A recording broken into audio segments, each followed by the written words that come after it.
할렐루야. 간밤에 평안하셨습니까? 오늘 드디어 우리는 잠언의 마지막에 도달을 했습니다. 오늘 본문 우리가 잘 알고 있는 현숙한 여인에 대한 말씀인데요. 오늘 본문이 묘사하는 여인의 모습은 참으로 놀랍습니다. 완벽한 아내이자 어미이며 또 경탄을 자아내는 주부의 모습을 가지고 있습니다. 뿐만 아니라 가정의 테두리를 벗어나서 바깥 경제까지 책임지는 실로 어마어마한 슈퍼우먼의 모습을 우리에게 보여주고 있습니다. 먼저 이 여인의 모습을 보여주는 구절들을 몇 구절 한번 좀 보기를 원하는데요. 먼저 우리 13절 그리고 18절 그리고 24절을 한번 이어서 보도록 하겠습니다. 13절, 그는 양털과 삼을 구하여 부지런히 손으로 일하며, 18절, 자기의 장사가 잘 되는 줄을 깨닫고 밤에 등불을 끄지 아니하며, 24절, 그는 배로 옷을 지어 팔며 띠를 만들어 상인들에게 맡기며.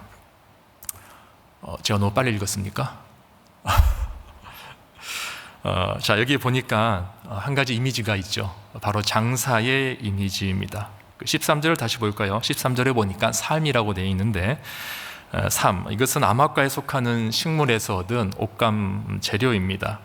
이 삶과 또 우리가 두 번째 24절을 보았는데, 24절에 나오는 배, 이 배는 모두 이집트에서 수입을 하는 물품들입니다. 그러니까 다시 말해서 지금 이 여인은 수입한 물품, 옷의 재료, 옷감의 재료를 가지고 일종의 무역업을 하고 있는 여인인 것입니다. 자, 그리고 또 16절을 보겠습니다. 16절에 보니까 밭을 살펴보고 사며 자기의 손으로 번 것을 가지고 포도원을 일군다, 이렇게 되어져 있습니다. 밭을 살펴보고, 원어로 보면 이 살펴본다는 말이 관찰한다는 뜻입니다. 잘 관찰해서 이제 밭을 샀어요. 오늘날로 따지면은 어디에 일가견이 있는 겁니까? 부동산에도 일가견이 있는 여인이었습니다. 자, 그뿐입니까? 또 밭을 하나 일구는데 거기에 또 이제 포도원을 일구었다, 이렇게 되어져 있어요. 농경에도 관여하는 모습이 나오죠. 이 당시의 농경이지만 오늘날로 따지면은 일상의 바깥 일을 다 하고 있다는 것을 말할 수 있는 겁니다. 자, 또 20절을 볼게요. 20절에 보니까 그는 공고한 자에게 손을 펴며 궁핍한 자를 위하여 손을 내민다, 이렇게 말하고 있습니다. 자, 어떻습니까? 자신의 가정을 돌보는 데서 끝나는 것이 아니라 사회를 돌아보고 있는 겁니다. 사회 일을 하는 거예요. 가난한 자를 돌보고 공고한 자를 돌아보는, 이것들을 빼놓지 않고 또 하고 있습니다. 자, 어디 이뿐입니까? 23절을 또 볼까요? 23절에 보니까 이 현숙한 아내 때문에 남편의 명성이 높아졌다고 되어져 있죠. 그의 남편은 그 땅의 장로들과 함께 성문에 앉으며 사람들의 인정을 받는다, 이렇게 되어져 있습니다. 자, 그런데 여러분, 이 여인의 능력이 여기서 그치는 것이 아닙니다. 26절을 또 볼까요? 26절을 보십시오. 입을 열어 지혜를 베풀며 그의 혀로 인애의 법을 말하며. 이 여인은 정말 다 가졌습니다. 무슨 말입니까? 그 입에 그 지혜와 교훈이 가득하다라는 말이에요. 완벽하지 않습니까? 마지막으로 우리 한 구절만 더 볼까요? 28절 29절인데요. 그의 자식들은 일어나 감사하며 그의 남편은 칭찬하기를 덕행 있는 여자가 많으나 그대는 모든 여자보다 뛰어나다 하느니라. 자, 여러분 어떻습니까? 이 정도쯤 되면 게임 끝난 거죠. 거의 완벽하다고 할 수 있지 않습니까? 칭찬받는 아내, 자녀로부터 존경받는 어미, 모든 주부님들의 로망이 아닐까 생각을 해봅니다. 자, 그런데 여러분, 한번 우리 본문을 자세히 생각해 보기를 원하는데요. 오늘 이 본문은요, 앞에서 제가 거론한 것과 같은 그런 완벽한 여성을 노래하는 잠언이 아닙니다. 그러니까 이 정도의 능력이 있어야 현숙한 여인이 된다. 너희들도 그러니까 이 정도의 능력을 좀 길러야 되지 않겠냐. 이런 것을 도전하는 잠언이 아니라는 겁니다. 혹은 젊은 사내들에게 현숙한 여인을 고르는 법을 가르쳐주는 그런 지침이 되는 잠언도 아닙니다. 물론 경우에 따라서 그렇게 적용될 수도 있겠지만 더 근본적으로 이 본문이 우리에게 주는 교훈은 그런 게 아니라는 것입니다. 자, 그렇다면 이 본문이 우리에게 주는 교훈이 뭘까요?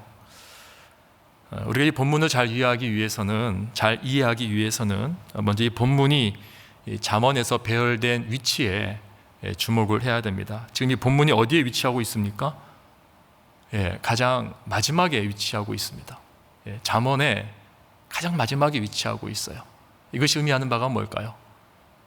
오늘 이 본문이 잠언 전체를 아우르는 결론이 될 수 있다는 겁니다. 자, 그럼 이 잠언 전체를 아우르는 결론에서 그깟 하는 말이 단순히 현숙한 여인이 되는 법, 혹은 현숙한 여인을 고르는 법, 그렇게 끝이 날까요? 그게 아니라는 거죠. 먼저 우리가 여기서 한 가지 짚고 넘어가야 될 아주 중요한 부분이 있는데요. 그것은 바로 이 현숙한이라고 하는 단어입니다. 여러분, 우리는 이 현숙한이라는 단어를 통해 마치 우리 한국적인 어떤 그 유교적인 정서에 의해서 현모양처의 이미지를 많이 떠올리곤 하는데요. 사실 히브리어로 이 단어는 전혀 그런 뜻이 아니라는 것을 우리가 기억을 해야 됩니다. 히브리어로 하일이라고 하는데요. 구약에서 이 단어가 가장 많이 사용된 용례가 뭔지 아십니까? 바로 군대입니다. 군대.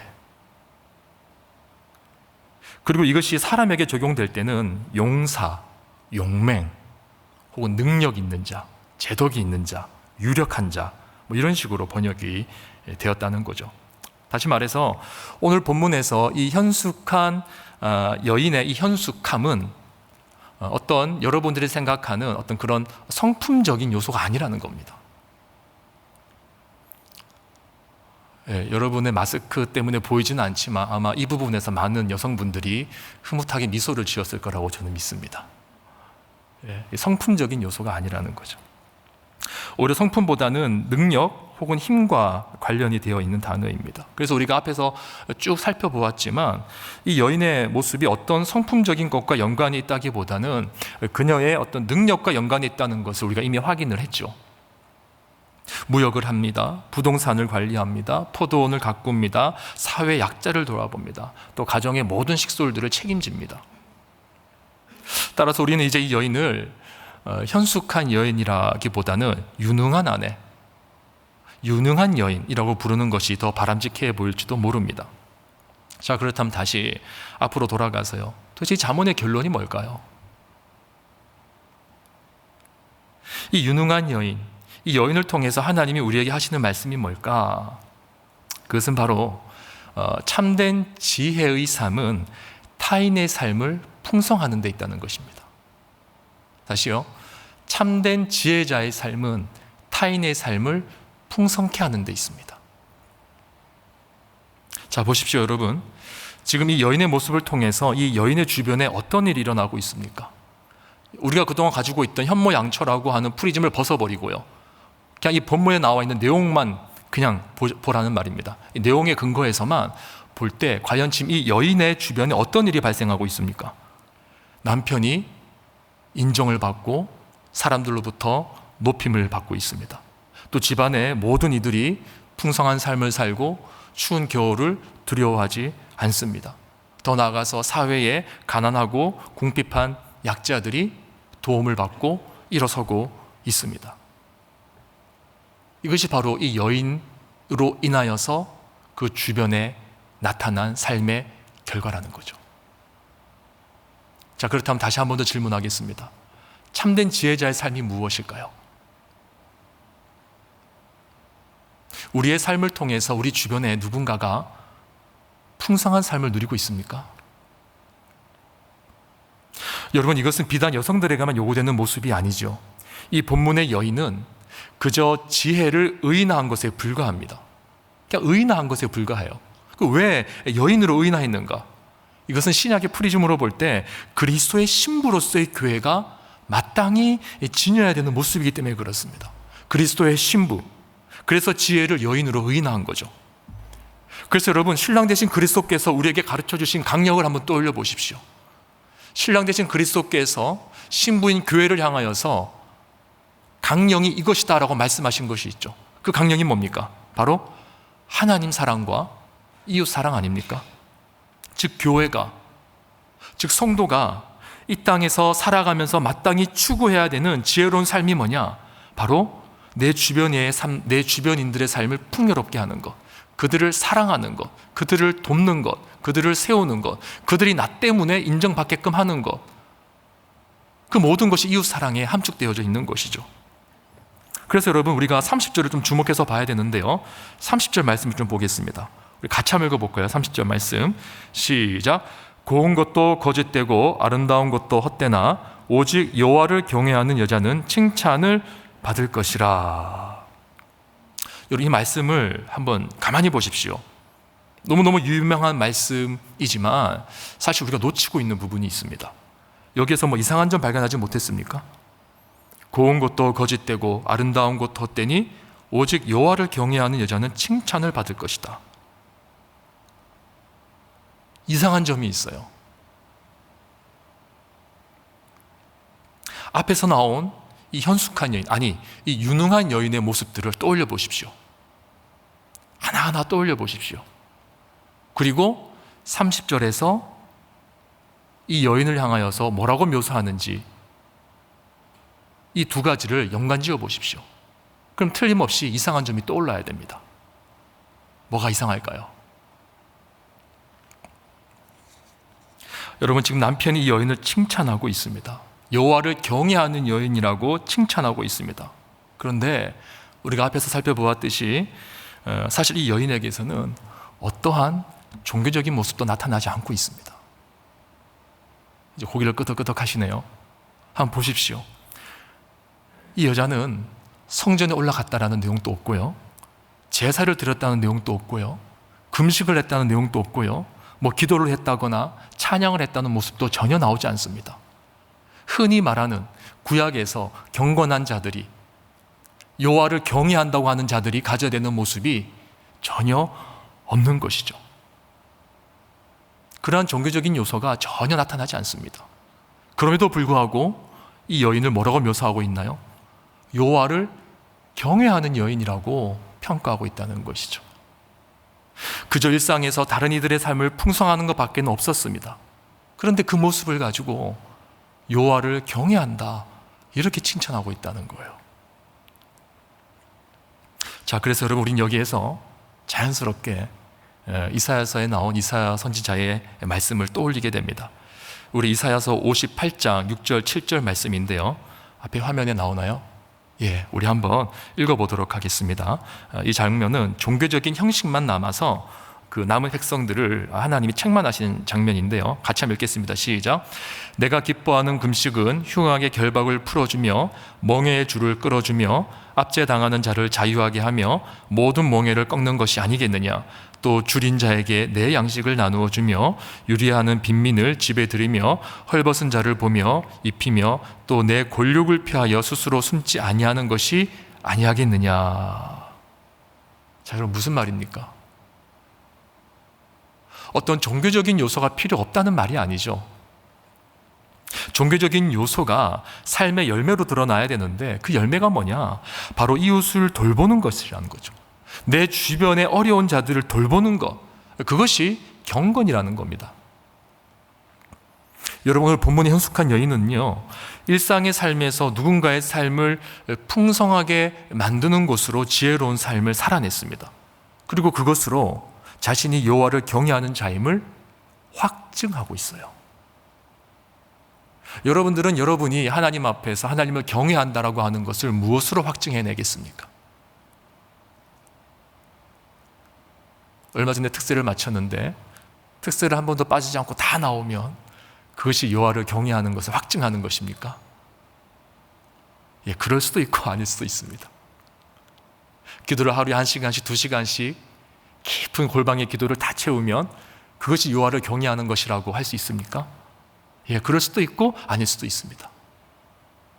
왜 자꾸 제가 아닐 수도 있다고 말을 하는 건가요? 바로 오늘 본문에 이 여인의 모습이 없다면 우리는 여호와를 경외하는 자라고 칭함을 받을 수 없다라는 것이죠. 여러분, 오해하지 마십시오. 무조건 이웃의 삶을 풍성해 주는 것이 곧 여호와를 경외하는 것이라고 단정 짓는 것이 아닙니다. 그러나 적어도 여호와를 경외하는 자의 모습에는 분명히 이웃을 사랑하는 모습이 있어야 됩니다. 주변에 어려운 이들을 돌보는 모습이 있어야 됩니다. 이것이 지혜로운 자의 모습이고 이것이 없는 자가 바로 미련한 자의 모습인 것이죠.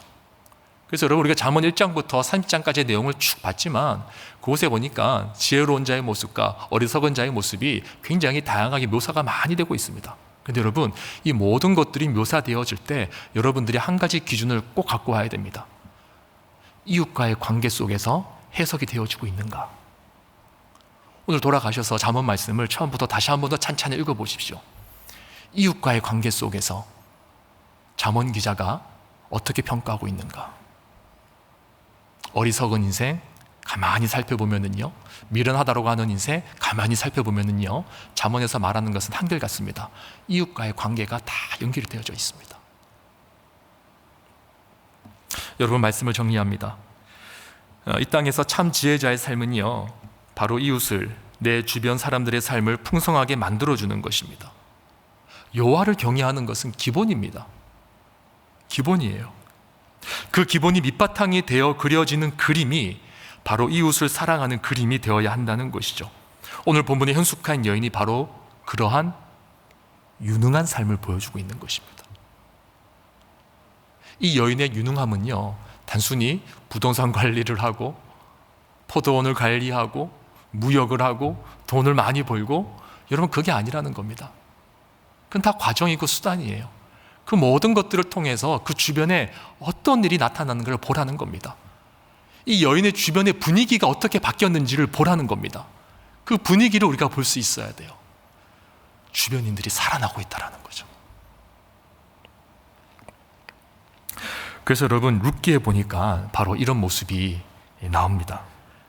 제가 굳이 룻기를 선택하는 이유는 잠언을 제외하고 룻기에 보면 오늘 본문의 이 현숙한 여인이라는 말과 똑같은 말이 딱 한 번 나와요. 구약 어디에도 안 나옵니다. 잠언을 제외하고 룻기에서만 이 똑같은 단어가 나옵니다. 이 현숙한 여인이라는 말이 바로 룻기 3장 11절 말씀인데요, 제가 읽겠습니다. 그리고 이제 내 딸아 두려워하지 말라. 내가 내 말대로 내게 다 행하리라. 보아스가 룻에게 하는 얘기죠.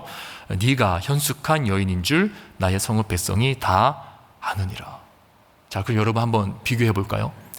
이 룻의 모습과 오늘 본문에 나오는 이 현숙한 여인의 모습, 이 둘 사이에 공통점이 있을까요? 예, 있습니다. 분명한 공통 분모가 있어요. 무엇입니까? 지금 룻이 어떻게 자신의 주변인을 돌보고 있습니까? 나오미를 떠올려 보십시오. 그 나이 많은 과부이면서 두 아들을 잃은, 좀 세게 말하면은 정말 아무짝에도 쓸모없어 보이는 자신의 인생을 말아 쓰다라고 고백하는 그 한 노파, 어느 누구도 거두어보지 않는 그 한 늙은 여인, 그 여인을 누가 거두는 겁니까? 룻이라고 하는 이방 여인이 끝까지 그 어머니를 거두고 있는 것이죠. 그 어머니의 삶을 풍성하게 만들어주고 있는 것이죠. 어느 정도까지 풍성하게 만들어주느냐? 룻기 마지막에 보면은요, 룻이 아들을 낳았는데 그 아들을 룻이 낳았다고 하지 않고 나오미에게서 아들이 나왔다, 그렇게 기록합니다. 어느 정도의 풍성함인지 아시겠죠? 룻이 나오미의 삶을 얼마나 풍성하게 만들었는가? 여러분, 그것이 바로 오늘 본문에 나오는 현숙한 여인의 모습입니다. 우리의 삶을 통하여서 주변인들의 삶을 살리는가? 풍성하게 만들어가고 있는가? 요즘에 원수들이 참 많습니다. 이웃도 원수가 되지만 가족들도 원수인 사람들이 참 많습니다. 가정을 돌아보면 사연 없는 가정들이 없고 깨지지 않는 구석이 없는 가정이 없는 것 같아요. 부모 형제 관계가 깨졌거나, 형제 관계가 깨졌거나, 부모 자식 관계가 깨졌거나, 부부 관계가 깨졌거나, 어느 하나는 깨져 있더라고요. 그것이 현재 우리의 모습 아닙니까? 이러한 힘들고 어려운 시대를 살아가는 우리에게 정말 유능한 모습은 무엇일까? 정말 현숙한 여인의 모습은 무엇일까? 정말 그리스도의 신부된 교회로서의 삶의 모습은 무엇일까? 나로 인해서 누군가가 살아나야 되는 것입니다. 내가 먼저 손 내밀고 그들에게 다가가서 그들을 일으키고 그들의 삶을 풍성하게 만들어주는 것, 그것이 바로 현숙한 여인의 모습이고 오늘 이 잠언이 우리에게 주는 결론인 것이죠. 그래서 여러분, 잠언 1장에서 여호와를 경외하는 것이 지식의 근본이다 이렇게 시작을 하거든요. 그 지식의 근본인 여호와를 경외함이 잠언 31장에 오면 무엇으로 열매를 맺는단 말입니까? 바로 현숙한 여인의 모습으로 열매를 맺는다는 것입니다. 바로 오늘 이 아침에 우리 모두에게 이러한 유능함이 임하기를 주님의 이름으로 축원합니다. 다 함께 기도하겠습니다. 이 시간 기도하실 때 오늘 들은 말씀을 생각하시면서 하나님, 내 삶에 정말 하나님의 지혜가 임하기를 원합니다. 여호와를 경외하는 지혜, 여호와를 경외하는 그 지혜로 말미암아 내 삶에 죽어있는 영혼들, 깨진 관계들, 가난한 영혼들, 공고한 영혼들의 삶을 풍성하게 일으키고 만들고 세워줄 수 있는 그러한 유능함이, 영적 유능함이 우리 가운데 임하게 하여 주시옵소서. 우리 제목 가지고 다 함께 기도하시고 각자 갖고 나온 기도 제목으로 마무리하시고 오늘 하루도 승리하시길 바랍니다. 다 함께 기도하시겠습니다. 사랑하는 하나님 아버지, 은혜를 감사합니다. 하나님 아버지, 그렇습니다.